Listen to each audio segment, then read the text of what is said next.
organisasi ini masih dipenuhi catatan tinta merah, catatan tinta merah.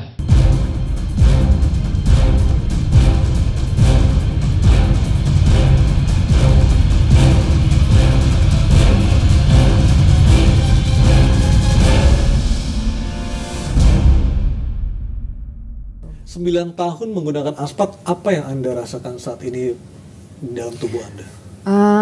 Jadi saya itu memang begitu 5 tahun yang lalu saya ketemu dengan seseorang yang menyatakan bahwa saya tidak wajar. Dalam arti kata mungkin ada sesuatu dalam diri saya yang nggak baik. Sesuatu itu dilihat secara medis atau non medis? Non medis. Okay. Jadi yang membuat saya itu jadi karena apalah gitu ya menurut semacam guna-guna mungkin ya gitu, karena pikiran saya tuh selalu pengen ke sana, selalu untuk sana, selalu ke sana, jadi dilihat itu nggak wajar ya. Terus saya bilang ya sudah, kalau emang tadinya sih bangga karena saya merasa wah pasti yang ngikutin saya sorban-sorban atau ya gimana gitulah gitu. Bagaimana Elma akhirnya bisa keluar setelah 9 tahun berada di Padepokan? Iya, akhirnya karena pas ketemu sama seseorang itu, saya akhirnya bisa, otak ini sudah mulai jernih, otak ini sudah bisa berpikir bahwa kayaknya ini sudah keluar dari akidah, kayaknya sudah keluar dari apa yang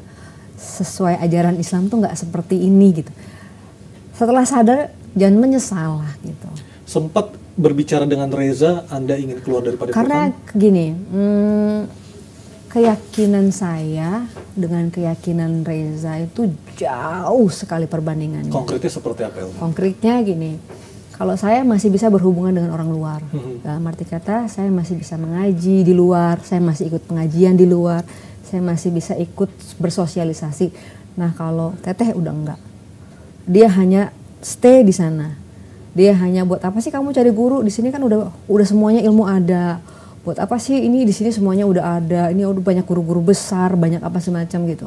Jadi itu tadi. Jadi begitu saya menyelamatkan diri saya tahu nggak mungkin saya bisa. Banyak yang bilang kenapa sih kamu nggak bawa Reza aja keluar gitu kan. Padahal Elma yang membawa Reza masuk ke Padepokan. Ini salahnya juga ya kan. Bahwa ini berkali-kali aku sempat nggak enak sama keluarga Reza ya. Dipikir saya yang membawa Reza, tidak. Saya memperkenalkan saya memperkenalkan pada saat itu juga diminta, Elma siapa sih gurunya?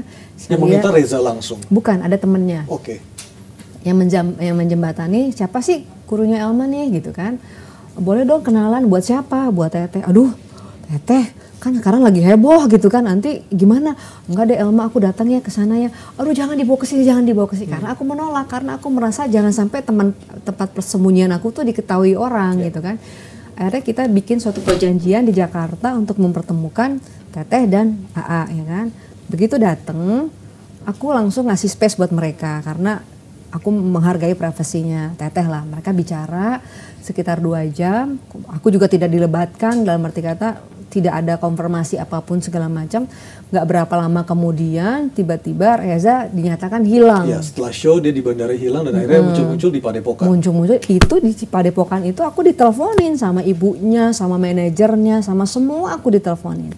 Elma, kalaupun ada Teteh di sana tuh lo kasih tahu, kita nggak apa-apa kok. Yang penting kita tahu Teteh di sana. Nggak ada, aku bilang. Memang benar tidak ada. Bukan tidak ada, justru saya yang dibohongin gitu loh. Elma waktu itu posisinya sudah di luar atau aku di sana. Masih di sana? Nah, aku karena tempatnya besar kan. Oh, jadi tidak saling bertemu setiap hari?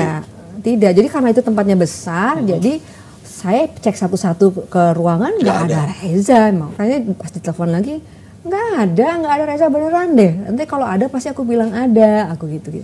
Nggak taunya ternyata akhirnya malamnya baru aku dikasih tahu kalau ada di Reza di sini udah 3 hari. Aku sempat kaget juga kan, shock gitu kan. Marah Pak, aku pada saat itu marah. Marah kepada AA. Maksudnya aku nggak mau AA itu terseret-seret kasusnya Reza karena kan udah menyangkut ada polisi, ada semuanya gitu kan gitu.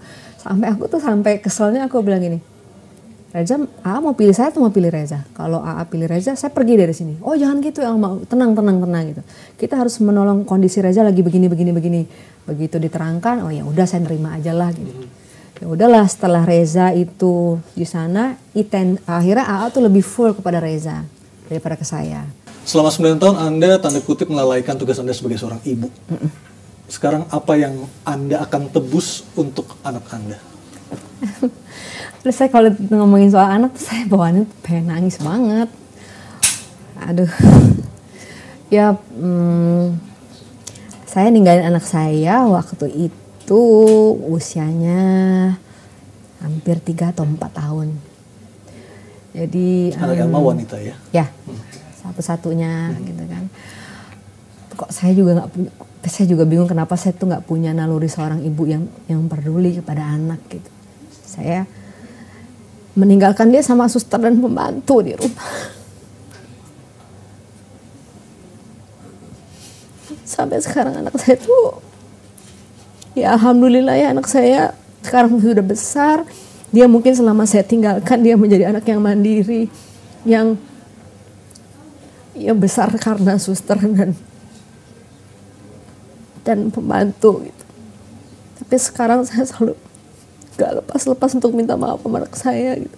Walaupun dia sudah besar, saya tetap memperlakukan dia seperti dia kayak anak kecil, walaupun dia tuh sebenarnya udah risih gitu karena udah kuliah kan.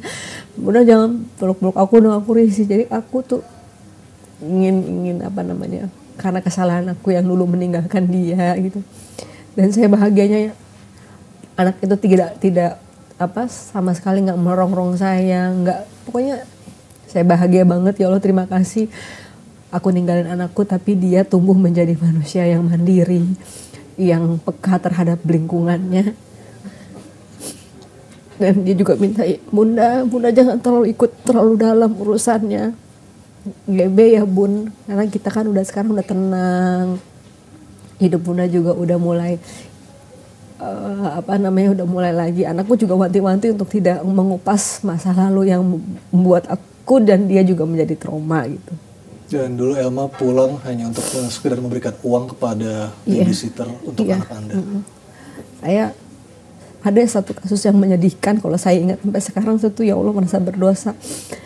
Dia bilang, bunda aku mau ulang tahun. Ya nak, ntar bunda kasih uang aja ya, ntar kamu bikin ya di sekolahmu gitu. Dia bikin di sekolahnya sama teman-temannya, tapi saya nggak hadir di situ. Itu sampai sekarang saya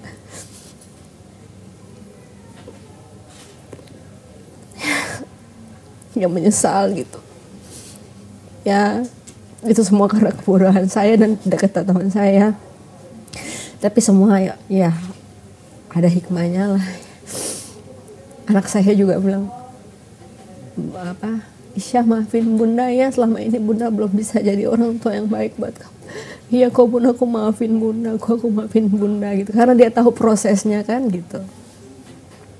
Ya gitulah, aku berkali-kali kalau ngomongin soal anak gak kuat. Sekarang Elma sudah terlahir kembali menjadi Elma Tiana yang dulu masyarakat Indonesia kenal. Ya. Dan ini adalah sebuah hidayah. Apa yang bisa Elma bagikan kepada masyarakat supaya apa yang Elma pernah rasakan, pernah terima, itu tidak terulang lagi oleh masyarakat banyak? Gini, aku dulu terlalu mengagungkan seseorang yang mempunyai karomah. Bisa ini, bisa itu secara ilmu. Dan itu salah. Itu kita akan menjadi mengkultuskan seseorang karena kehebatan ilmunya. Tapi sekarang saya belajar bahwa kita mendekatkan diri kepada Allah itu nggak harus melihat karomah seseorang guru, tapi lihatlah akhlaknya, perbuatannya, dan apakah ilmu itu bisa membawa kita lebih dekat kepada Allah dengan benar, bukan dengan sistem yang menggunakan hal-hal yang gaib gitu ya. Dan setelah kasus di Mataram kemarin, setelah penangkapan Gatot Brajamusti beserta istri dan juga Reza dan beberapa orang lainnya, apakah sudah ada komunikasi dengan Gatot ataupun dengan Reza mungkin? Enggak, mungkin mereka sudah membenci saya kali.